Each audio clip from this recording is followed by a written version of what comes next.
Here's what I hope you'll find. Number one, sincerity. Above all else today, I hope you'll find me sincere. Best place for people to start to communicate is sincerity on both sides. I'm sure you're sincere or you wouldn't be here today, right? To spend this kind of money, to spend this kind of time, roll up your sleeves today, go to work like I am, and get this message. You've got to be sincere. So I assume you're sincere. Now I want you to see me sincere. But I've got a good note for you to make. Sincerity is not a test of truth. Important note to make. Sincerity is not a test of truth. We must not make the mistake of saying he must be right, he's so sincere. That would be a mistake. And here's why. It's possible to be sincerely wrong. So we don't mistake sincerity for truth, right? Sincerity is only a test of sincerity. Truth has to yet be tested by truth, okay? But hopefully you will find me sincere and truthful. Next, a combination of things I hope you'll find here today. Ideas plus inspiration. Ideas plus inspiration. Ideas, business ideas and social ideas and personal ideas, we all need ideas. Right? How to have a good day ideas, how to have a good year ideas, how to have your best year ever ideas, good health ideas, personal relationship ideas, how to deal with your family ideas, sales management ideas, financial freedom for the future ideas. We all need good ideas. So today, I hope you gather up by notes and by what you can remember a lot of ideas. I want to share as many with you as I possibly can in the time constraints we have. Today is going to go very rapidly. I used to think a day like this was a long day. Found out it's a pretty short day. But I'm going to go as fast as I can, share with you as many ideas as I possibly can. And here's why. Ideas can be life-changing. Ideas can be life-changing. And sometimes all you need is just one more in a series of good ideas. It's like dialing the numbers into the lock. Right? You got 5 or 6 numbers dialed into the lock. The lock still won't come open, but you don't need 5 or 6 more numbers. Maybe you just need one more, and maybe a seminar like this could do it. A sermon could do it. The lyrics from a song could do it. The dialogue from a movie could do it. Conversation with a friend might do it. That one last piece you need, number. Dial it into the lock. That's it. The lock comes open. There's the door for you to walk through. And maybe this seminar today could furnish that for you. One more idea. I know you've come with a lot already. Sometimes we get the impression, I used to have that I only had this much going for me and I needed this much. Usually not true. And I'm sure not true of this audience, where I find you today, as well dressed as you look today. You know, as fine as you are sitting here today. It isn't that, you've got this much going for you and you need this much. I would assume you've got this much going for you, and maybe all you need is just a few more thoughts, ideas, to furnish you some ways and means to turn your life into the dream you want it to be. So, ideas. The seminar is going to be loaded with ideas. I want you to take good notes. But here's what else I hope you'll find here today, and that is inspiration. And who knows the mystery of inspiration? Why some people are inspired and some are not? You were inspired to get here. Some were not. Who knows the mystery of that? I don't know. How come you made it? The rest of them didn't make it. We don't know what that mystery is. Some people turned it down. Some people said it costs too much. Some people said it's going to take too much time. Some people are too busy, right? A lot of different excuses why some are inspired to take advantage of something that comes to town. Others pass it up. We don't know the mystery to that. Here's what I call it, mysteries of the mind. And I just leave it at that. Some things I don't try to figure out. I take the simple approach now. Right? Some people do and some people don't. I mean, that's about as profound as my philosophy is. Some buy and some don't buy. Some go for it and some don't. Some change and some don't. And if you've been around for a while, you can usually work out the numbers, right? Out of 10, 3 do, 7 don't. Whatever business you're involved in, pretty soon you got this ratio going. The ones that do, the ones that don't. You say, well, why don't the ones that don't, how come they don't? We don't know. I just leave it as a mystery. I used to try to understand all that. I just take the simple approach now. The guy says, this happens to me, this goes wrong for me, and all this stuff goes wrong for me. How come all this stuff happens to me? I say, I don't know, it beats me. The best I've been able to figure out is those kind of things always happen to people like you. I mean, right? That's the best I got. I don't know. I'm an amateur on this stuff. What do I know? So, just take the simple approach, right? That's how it is. Who knows? Interesting story says, the day the Christian church was started. Now, I'm an amateur on the Bible, but best account I can remember, the day the Christian church was started, a magnificent sermon was preached. Great presentation. And if you're a student at all of good communication, it was one of the classic presentations of all times. The sermon, the first day the Christian church was started. And it said this sermon, this presentation was given to a multitude, meaning a lot of people. But it was interesting, as the account gives us, the record, it says, when the sermon was finished, there was a variety of reaction to the same sermon.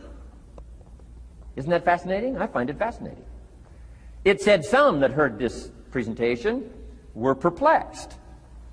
And I read the presentation, it sounded pretty straightforward to me. Said, why would somebody be perplexed with a good, sincere, straightforward presentation? Best answer I've got. They are the perplexed. I mean, you know, what other explanation is there? It doesn't matter who's preaching. Right? It said some that heard this presentation mocked and laughed, made fun of the presentation. I thought, hey, this looks pretty sincere to me. If you give a sincere, honest presentation, why would somebody mock and laugh? Easy explanation. They are the mockers and the laughers. What else would you expect them to do? Right? I used to try to straighten all that out, say, well, they shouldn't do that. I don't do that anymore. I've got peace of mind now. I can sleep like a baby, not try to straighten all this stuff out. I used to be so naive. I used to say, well, liars shouldn't lie. See, how naive can you be? Of course they're supposed to lie. That's why we call them liars. They lie. They lie. So I don't straighten this stuff out anymore. Anyway, it said some that heard this magnificent presentation didn't know what was going on. And they're usually easy to spot. They're usually saying, what's going on, right? I mean, they don't know what's going on. But interesting, right? A variety of reaction to the same sincere, honest presentation. Now, it also says, in wrapping it up, some that heard the presentation believed. And I think that's who the speaker was looking for, the believers. Interesting. Now, it said the number of believers was about 3,000. So, pretty good first day. 3,000. I've had some first days, but I never had 3,000. But anyway, 3,000 were believers. And that's, the speaker was looking for the believers out of this multitude. And that's about as close as we can come to understanding the mystery. Some believe, and some mock, and some laugh, and some are perplexed, and some don't know what's going on. And you just have to leave it that way. Why? Because that's the way it's going to be. The way to be brilliant is to find out how it's going to be and then say, here's how it should be. I mean, that's how you become brilliant. So, anyway, who knows the mystery? I call it mysteries of the mind. We don't understand. But I don't try to change it anymore. On this particular story, as far as we know, they didn't have classes after the presentation to try to de-perplex the perplexed. I mean, as far as we know, they left them perplexed. They left the mockers mocking. They let the laughers laugh. I mean, they didn't come back and try to straighten all this out. You say, well, how can you build a church? Well, make another presentation, and you'll get some believers and some mockers and some laughers and some who don't know what's going on.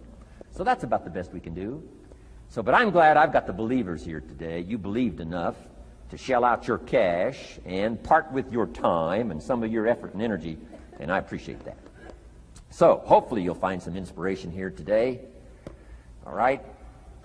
To get the most out of today, a couple of more notes. Number one, be thankful. That's a good way to capture the most of a day like this. Be thankful for what you already have.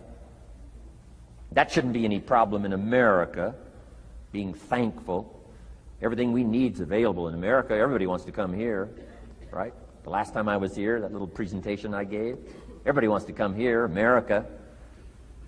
People haven't plotted and schemed the last 40 years saying if I could just get to Poland, everything would be okay. No, everybody wants to come to America. Why? Everything's available here.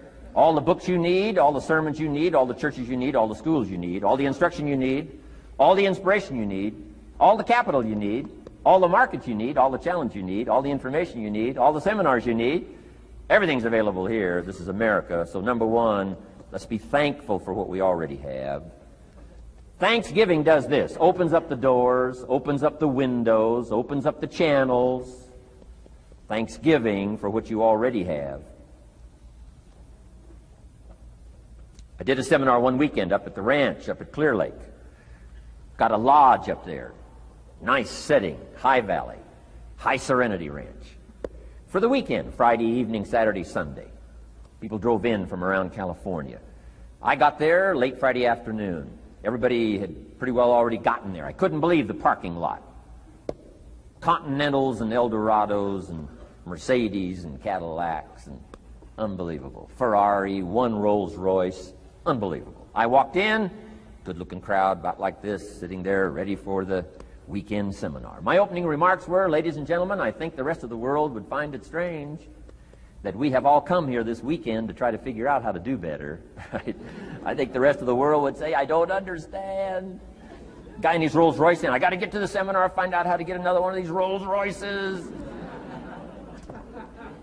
Unbelievable. Anyway, let's be thankful. Here's what locks up the doors and the channels to receive more: cynicism. That locks you away. That prevents you from learning more. Being a cynic about the past and the future, a cynic about the marketplace, cynical about the people, cynical about the institutions, cynical about the setup, cynical about yourself, cynical about your chances. See, that locks away all the chance for stuff to flow your way. So, good advice, I think, today. Start off, be thankful. Here's number 2, listen well. That's going to be a challenge today. I understand that. Seems like most of, our life is still going on outside these 4 walls, right? Most of our life seems like it's all, continuing out there. Family and business and associates and market and economy and whatever else is happening in the midst of your life. And to sort of, pull your attention from what's going on out there and put it in here for just a few hours, I know is a challenge. But do the best you can, listen well. And here's the last one: take good notes. Be a good student today. Take some good notes. I've not come to entertain you. As you can tell by my opening joke, right? I would not make it in Las Vegas. So we don't have a dog and pony show today, no entertainment. But I do have some ideas. Take some good notes. Somebody showed me the other day notes that they took about 21 years ago, attending one of my seminars out in Los Angeles. He said, I still use these notes I took 21 years ago to help me in my business, relationship with my family. So I'd like to have these notes that you take today become that valuable for you. Then it would be worth me making the investment to come and spend a portion of my life, my time, my energy here. And I want this investment I'm making here today to pay off. And one of the ways it can pay off for me is for you to take good notes and then go away and use whatever makes sense.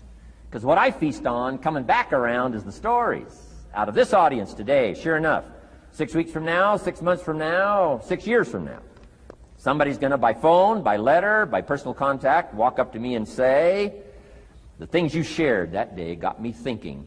And I started making some changes, and let me tell you what's happened to my business. Let me tell you what's happened to my sales career. Let me tell you what's happened to my relationship with my family. See, that'll make it worth it for me. Not the money, the return. Something you can't buy with money. If somebody says, thank you for touching my life and taking the time to make the investment. And that's what I'm all about. So if you'll become a good student today. And here's the last note. Don't be a follower, be a student. You'll be happy to know today we haven't come seeking disciples. We've got no movement for you to join. I'm just here to share some of my experiences, good ideas, best I can. But I think that's good advice. Don't be a follower, be a student, right? Take advice, but not orders. Take information, but don't let somebody, order your life. Make sure what you do is the product of your own conclusion. Excellent note to make. Make sure what you do is the product of your own conclusion. Not to do what someone else says. Take what someone else says, process it, think about it, ponder it. If it makes you wonder, if it makes you think, then it's valuable. Then when you go take action, make sure that the action is not what somebody told you to do. Make sure the action is the product of your own conclusion. If you'll follow just a little bit of those simple guidelines. I'm telling you, the learning process can be speedy, swift, powerful. Your learning curve can go up, and then applying it to your business, your life, your family, conversations, equities of all kinds. You'll find some progress like I did that first 5 years when I met a teacher willing to share with me, turned my life around. Progress I couldn't believe happened for me.